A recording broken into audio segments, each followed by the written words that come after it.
안녕하십니까. 법무법인예랑중앙의 이주인 변호사입니다. 오늘은 실제 상담에서 자주 등장하는 주제, 바로 불법 촬영 사건에서 합의금을 줬는데도 피해자가 다시 추가 금전을 요구하며 협박하는 경우 어떻게 대응해야 하는지 말씀드리겠습니다. 이 문제는 실무적으로 매우 조심해야 하고 대응을 잘못하면 양쪽 모두 형사처벌로 이어지는 경우가 많습니다. 핸드폰에 뭐가 많네요? 추후로 얘기해요. 오늘 다른 사안은 이렇습니다. A씨가 피해자인 B씨를 불법 촬영한 사실이 있고 이 사건은 명백한 범죄입니다. A씨는 합의금을 지급하고 B씨는 휴대폰 폐기하고 더는 문제 삼지 않겠다라고 말합니다. 그런데 다음날 핸드폰에 뭐가 이렇게 많나요? 이런 문자를 보내며 추가 금전 요구가 시작됩니다. 이때 많은 분들이 혼란스러워 하십니다. 내가 잘못한 게 있으니 더 줄 수밖에 없겠지? 이렇게 생각하시는데 실무에서는 완전히 다르게 접근합니다. 첫 번째 핵심은 합의가 이미 완료되었음에도 불구하고 추가 금전을 요구하며 영상 유포를 암시하거나 겁을 주는 행위는 실무상 거의 대부분 공갈죄 또는 협박죄에 해당합니다. 특히 자주 검색되는 키워드로는 불법 촬영 추가 협박, 불법 촬영 합의 후 협박, 성범죄 공갈, 휴대폰 빼앗김 대응법 이런 것들이 있습니다. 또 하나 더 중요한 점이 있습니다. B씨가 A씨 휴대폰을 강제로 가져가고 돌려주지 않는 행위 자체도 절도죄나 점유이탈물 횡령죄로 평가될 수 있습니다. 실무에서는 누가 먼저 잘못했는지와는 별개로 각각 독립된 범죄가 성립됩니다. 그럼 역고소하면 되지 않나요? 많은 분들이 그럼 B씨를 공갈죄로 고소하면 되겠네요? 라고 묻습니다. 가능합니다. 하지만 이 방법은 굉장히 위험이 큽니다.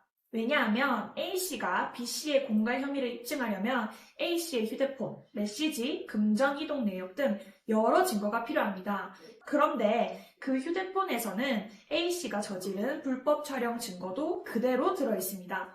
즉, 상대방을 처벌시키기 위해 고소를 하다 보면 결국 본인의 성범죄도 함께 수사기관에 제출해야 하는 상황이 발생합니다. 그래서 실무에서는 단순 역고소는 최후의 선택으로 봅니다. 잘못 사용하면 양쪽 모두 처벌, 즉 동반 추락이 되는 경우가 많기 때문입니다. 그럼 추가 합의금 줘야 할까요?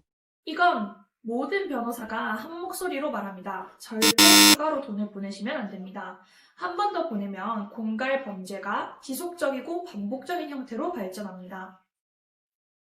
협박성 문자, 통화 내용, 금전 이동 내역, 그리고 휴대폰을 돌려주지 않은 사실을 모두 기록해 두셔야 합니다. 특히 내가 먼저 잘못했으니 이 정도는 참아야지.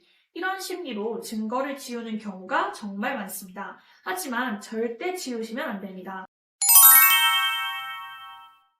실무에서 가장 자주 사용하는 방식은 바로 전문가가 상대방에게 추가 요구는 공갈, 협박에 해당하고 계속 진행 시 바로 고소하겠다 이런 경고성 공문이나 연락을 보내는 방법입니다. 이 과정에서 서로의 형사 리스크를 모두 고려해 쌍방 고소 취하, 향후 일체 문제 제기 금지 이런 조건으로 최종 정리되는 경우가 많습니다. 본인의 불법 촬영 혐의를 자수하면서 상대방의 공갈 혐의를 동시에 고소하는 방식도 가능합니다. 다만 자수는 선처 가능성을 높이는 장점이 있지만 사안에 따라 처벌이 강화될 가능성도 있어 반드시 전문가 조율이 필요합니다. 정리하자면 불법 촬영 사건에서 합의금을 이미 지급했는데 추가로 협박을 받는 상황은 실무에서 상당히 자주 발생합니다. 하지만 대응을 잘하면 공갈 피해를 막고 본인의 형사 리스크도 최소화할 수 있습니다. 핵심은 추가로 돈을 보내지 않는 것, 증거를 모두 확보하는 것, 그리고 성급한 역고소 대신 전문가와 함께 단계별로 전략을 세우는 것입니다.